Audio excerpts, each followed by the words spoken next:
Hello student, good morning. एक बार फिर से संस्कार पब्लिक सीनियर सेकेंडरी उच्च माध्यमिक स्कूल के ऑनलाइन प्लेटफॉर्म पे आपका स्वागत है।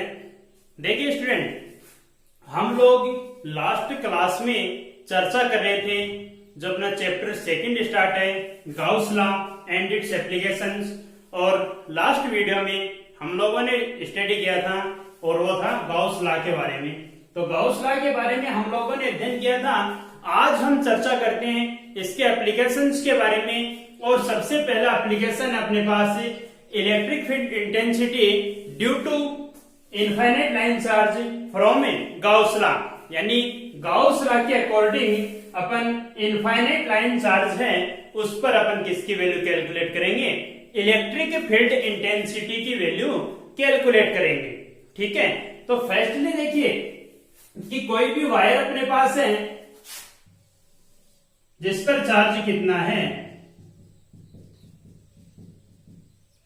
चार्ज यूनिफॉर्मली रूप से पैलेट चार्ज इस पर यानी समान रूप से विद्यमान है। इसके कारण अपने को किसकी वैल्यू कैलकुलेट करनी है, इलेक्ट्रिक फील्ड इंटेंसिटी की। तो फर्स्टली अपन लोग किसकी वैल्यू कैलकुलेट करें कि पहले तो अपन डायरेक्शन का अपने को पता हो कि इसके लिए जो इलेक्ट्रिक फील्ड है उसकी डायरेक्शन किस अकॉर्डिंग होगी, तो उसकी डायरेक्शन ज्ञात करने के लिए अपन क्या करें कि कोई भी दो एलिमेंट इस वायर पर मान लें। ठीक है, टोटल वायर है, इस पर चार्ज डेंसिटी कितनी है वो मान लेते हैं अपन लेमड़ा है। ठीक है, लाइनर चार्ज डेंसिटी लेमड़ा है क्योंकि एक लाइन चार्ज है अपने पास। ठीक है, अब देखो दो स्मॉल एलिमेंट मान लेते हैं अपन, इंडिकेट कर देते हैं A1 A2। ठीक है, और पॉइंट सेंटर पॉइंट O से इलेक्ट्रिक फील्ड इंटेंसिटी की वैल्यू कैलकुलेट करनी है।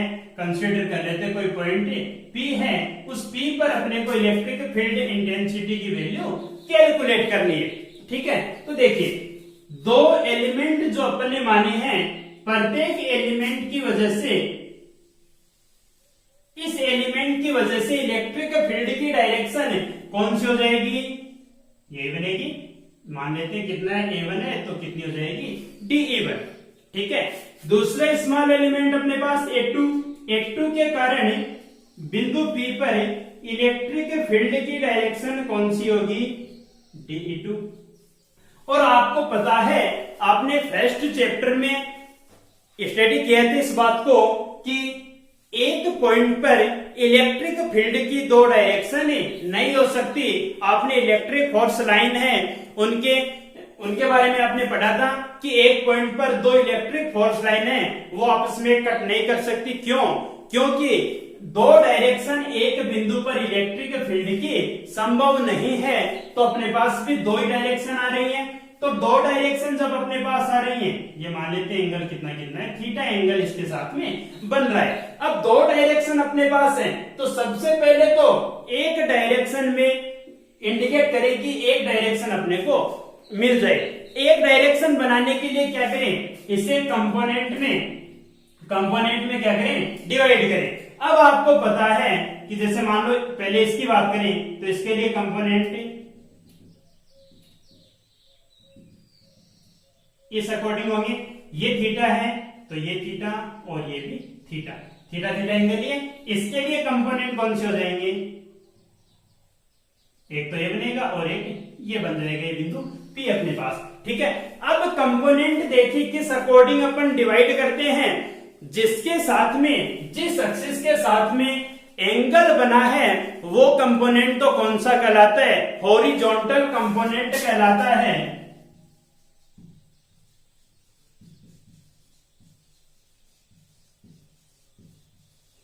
जिसको इंडिकेट किससे करते हैं अपन, कोस थीटा से।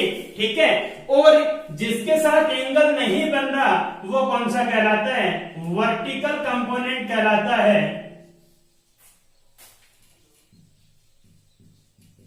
जिसे किससे इंडिकेट करते हैं अपन, साइन थीटा से इंडिकेट करते हैं। ठीक है, अब देखिए एंगल किसके साथ बन रहे हैं, ये वाला, तो अपने पास जो रिजल्टेंट है, रिजल्टेंट साथ में आता है, कंपोनेंट डिवाइड करते हैं तो देखो रिजल्टेंट जैसे मान लो ये अपने पास, इसका रिजल्टेंट जैसे मान लिया आर है, ठीक है, और ये एंगल थीटा बना है, तो हॉरिजॉन्टल कंपोनेंट तो कितना हो जाएगा, आर कोस थीटा, यानी रिजल्टेंट साथ में और कोस थीटा, और वर्टिकल कंपोनेंट कौन सा हो जाएगा, आर साइन थीटा, ठीक है।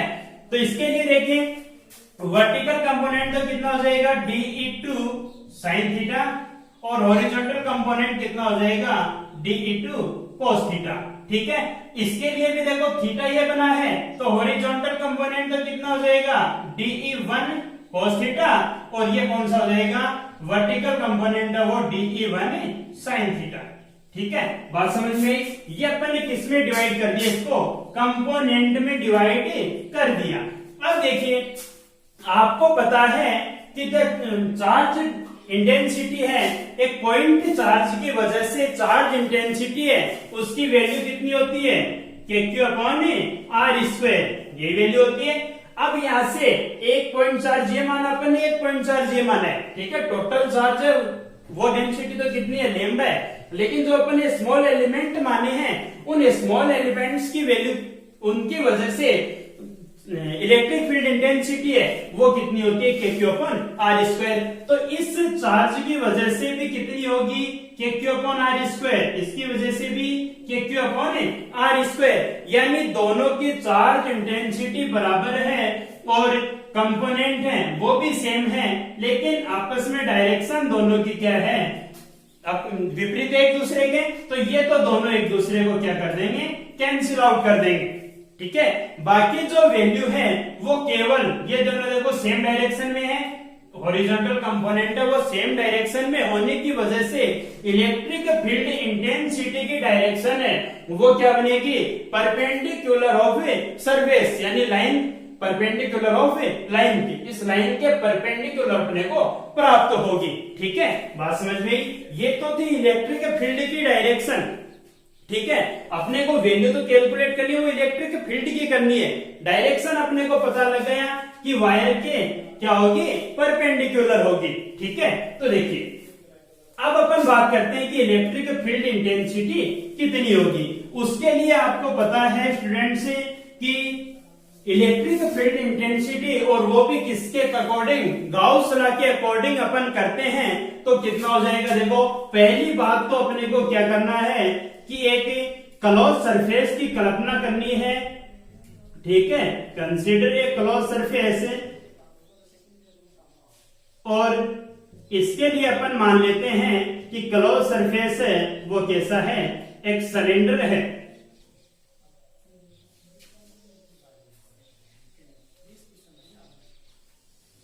ठीक है। इसके लिए क्लोज सरफेस वो क्या है, एक सिलेंडर है जिसकी रेडियस कितनी है, r है, और इसकी लेंथ मान लेते अपन कितनी है, l, ठीक है। इसके कारण अपने को किसका मान निकालना है, इलेक्ट्रिक फील्ड इंटेंसिटी की वैल्यू कैलकुलेट करनी है। तो देखिए सबसे पहले अपन करें कि इसको देखो तीन सरफेस अपने पास है, तो 3 सरफेस में इसको डिवाइड करें अपन, मान लेते हैं ये सरफेस कितना है, S1, ये सरफेस है S2, और ये सरफेस है S3, ठीक है। इसके कारण, इस सरफेस के कारण इलेक्ट्रिक फील्ड की इंटेंसिटी वो किधर थी, इलेक्ट्रिक फील्ड तो सबके कारण यही है, तीन जो सरफेस अपन ने माने हैं, इलेक्ट्रिक फील्ड तो सबके कारण यही है, ठीक है। दूसरी बात है वेक्टर एरिया की डायरेक्शन कौन सी होगी, इस सरफेस के लिए आपको पता है कि परपेंडिकुलर ऑफ सरफेस यानी ds, परपेंडिकुलर ऑफ सरफेस इसके लिए कितना होगा, ds2, ये ds1, और ये इसके लिए कितना हो जाएगा, ds3, ठीक है। ये आ गई किसकी बात है, वेक्टर एरिया की बात आ गई। अब अपने को काम क्या करना है, गाउस लॉ के अकॉर्डिंग काम करना है। तो ये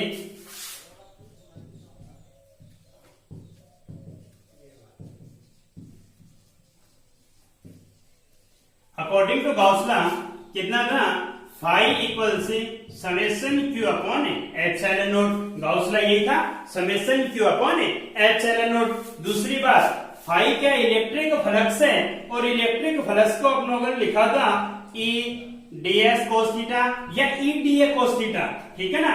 ऐसे इससे भी सरफेस को यानी एरिया को इंडिकेट करते हैं, da से भी एरिया को इंडिकेट करते हैं। स्मॉल एलिमेंट की बात हो गई, यदि अपन टोटल की बात करें तो a से लिख सकते हैं, ठीक है ना। तो इस चीज में कंफ्यूज मत होना कि da लिख दिया कहीं ds लिख दिया, ठीक है।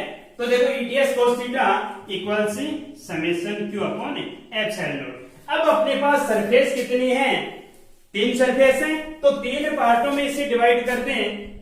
इंटीग्रेशन s1 ई ds cos theta plus integration s2 ई ds cos theta plus integration s3 ई ds cos थीटा इक्वल से कितना है, summation q upon epsilon not, ठीक है। अब देखिए सबसे पहले अपन बात करें S1 सरफेस की, फॉर S1 सरफेस थीटा, देखो S1 सरफेस के लिए थीटा कितना है 90 डिग्री, थीटा 90 डिग्री, और आपको पता है cos 90 कितना होता है 0, यही होता है। दूसरे की अपन बात करें for S2 surface, S2 surface के लिए थीटा देखिए कितना है 0 डिग्री, दोनों सेम डायरेक्शन में है तो थीटा कितना बनेगा 0 डिग्री, और cos 0 कितना होता है 1 होता है। तीसरा अपने पास है फॉर S3 सरफेस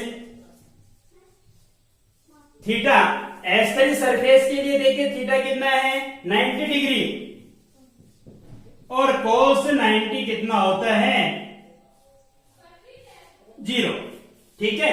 ये बात हो गई तीनों अपने पास। अब देखिए वैल्यू पुटअप कीजिए।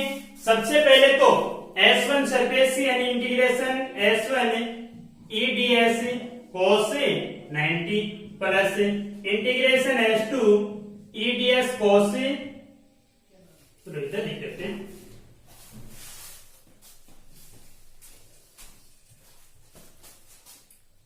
इंटीग्रेशन S1 ई ds cos 90 plus integration S2 ई ds cos 0 plus integration S3 ई ds cos 90, ये बनेगा इक्वल से कितना है summation q upon epsilon not, ठीक है। देखिए अब देखो आपको पता है cos 90 की वैल्यू कितनी है 0, तो ये तो टोटल क्या हो गया 0। cos 0 का मान कितना है 1, cos 90 ये भी 0 हो गया, यानी वैल्यू क्या बची अपने पास इंटीग्रेशन S2 ई ds cos 0 यानी cos 0 1 हो गया, इक्वल से कितना है summation q upon epsilon not, ठीक है। अब देखिए ये तो कांस्टेंट है, बाहर निकाल ले, इंटीग्रेशन S2 ds इक्वल्स में क्या बनेगा summation q upon epsilon naught. अब देखिए अपन बात करते हैं इसके लिए इंटीग्रेशन ds S2 सरफेस की बात अपने पास है, तो S2 देखो ds तो ये है स्मॉल एलिमेंट की वैल्यू है, अपने को चाहिए क्या टोटल ही सरफेस की वैल्यू चाहिए। तो आपको पता है सिलेंडर के लिए टोटल ही सरफेस की वैल्यू कितनी होती है 2 पाई r l, यही होती है, l लेंथ अपने पास से, तो कितनी हो जाएगी 2 पाई r l, और साथ में समेशन q है वो कितना हो जाएगा, आपने माना था यहाँ पे कि वैल्यू कितनी थी अपने पास से density liner charge density lambda equal से कितना होता है q अपॉन l, यानी q इक्वल्स में क्या बनेगा लेमडा l, ठीक है। तो वैल्यू पुटअप कर सकते हैं यहां से, q का कितना है लेमडा l, पुट कीजिए तो वैल्यू क्या बनेगी e इंटू 2 पाई r l इक्वल्स में कितना है lambda l by epsilon not बन जाएगा। इसके बाद देखो E इक्वल्स में कितना बनेगा lambda l upon epsilon not, और इंटू में कितना है 2 पाई r l, ठीक है। यदि इसको ऐसा कर दें कि 2 से दोनों तरफ मल्टीप्लाई कर दें, तो मल्टीप्लाई करेंगे तो कितना बनेगा E इक्वल्स में 2 लेमडा l अपॉन 2 इंटू 2 पाई r l, और एप्सिलॉन नॉट ये बनेगा, यानी E इक्वल से 2 लैम्डा L अपॉन में, इसको मैं ऐसा लिख दूं 4 pi epsilon not R L, L से तो कैंसिल हो जाएगा। ठीक है, देखो अपन ने मल्टीप्लाई क्यों किया है, अपन ने कांस्टेंट पढ़ा था कि इसकी वैल्यू कितनी होती है 4 पाई एप्सिलॉन नॉट, यानी इस वैल्यू को 4 पाई एप्सिलॉन नॉट बनाने के लिए अपन ने क्या किया है 2 से मल्टीप्लाई किया है। ठीक है, तो इक्वल्स में इसको कितना कह सकते हैं 1 अपॉन 4 पाई एप्सिलॉन नॉट, यानी इतने इतने मान को तो क्या कह देंगे अपन के इंटू 2 लेमड़ा अपॉन में R, यानी वैल्यू क्या बनेगी 2k लेमड़ा अपॉन R, ये आ जाएगी इसके लिए वैल्यू। यानी E है वो किसके बराबर है, E इज इक्वल से, या ऐसा कह दें E is proportional 1 upon R।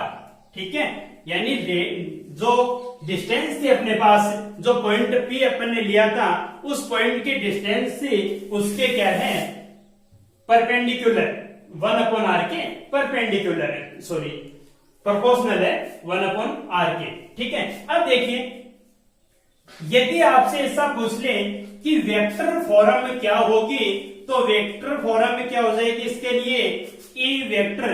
देखो वेक्टर जब अपन ने लगा दिया इसका मतलब क्या, वो डायरेक्शन को ही निरूपित करता है, और आगे वैल्यू अपने पास 2k लेमड़ा अपॉन R, यानी कहने का मतलब ये है अब इस यहाँ पे वेक्टर अपन ने लगाया है तो इसके लिए क्या कर दो एक यूनिट वेक्टर n के इसके साथ इंडिकेट कर सकते हैं अपन। यूनिट वेक्टर किसको निरूपित करेगा, डायरेक्शन को निरूपित करता है, और वो भी परपेंडिकुलर ऑफ सरफेस। ठीक है, परपेंडिकुलर ऑफ सरफेस डायरेक्शन है उसको निरूपित कर रहा आपका ये यूनिट वेक्टर n के। ठीक है, ये तो बात हो गई इलेक्ट्रिक फील्ड इंटेंसिटी की। इसके बाद अपन बात करें इसके लिए कि E की वैल्यू है वो प्रोपोर्शनल किसके 1 अपॉन R के। कई बार देखो स्टूडेंट्स एग्जाम में क्वेश्चन पूछ लेते हैं आपसे कि E व R के मध्य डिस्टेंस और इलेक्ट्रिक फील्ड इंटेंसिटी के मध्य ग्राफ आपसे बनवा ले। ठीक है, तो देखो कितना बनेगा,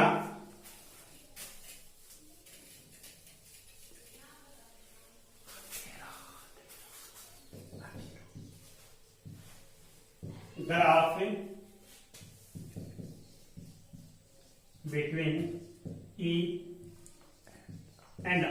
ठीक है, तो देखो E और R के बीच ग्राफ कैसा बनेगा, आपको पता है E is proportional 1 upon R, कितना हो जाएगा देखो E और R। ठीक है, इस स्थिति के लिए आपको पता है ग्राफ कैसा आता है, यही आता है। ठीक है, दूसरा यदि देखो कई बार कंफ्यूज करने के लिए और कंफ्यूज एग्जाम में भी आपको कह दे कि E व 1/R के मध्य ग्राफ बनाइए। ठीक है, E व 1/R के मध्य, या फिर किसी कंपटीशन एग्जाम में आप बैठोगे तो कंपटीशन एग्जाम में भी कई बार क्वेश्चन पूछ लेता है कि E व 1 अपॉन R। ठीक है, इनके बीच में आपको ग्राफ बनाना है, तो वो ग्राफ कैसा बनेगा, देखो ये दोनों एक दूसरे के प्रोपोर्शनल ही है, तो E वेक्टर और R 1 अपॉन R वेक्टर। ठीक है, E और 1 अपॉन R, तो इनके बीच ग्राफ कैसा बनेगा, एक स्ट्रेट लाइन बनेगा। ठीक है, ये था अपना गाउस लॉ का first application, electric field intensity due to infinite line charge. ठीक है, ये तो अपना कंप्लीट है, बात समझ में आई होगी।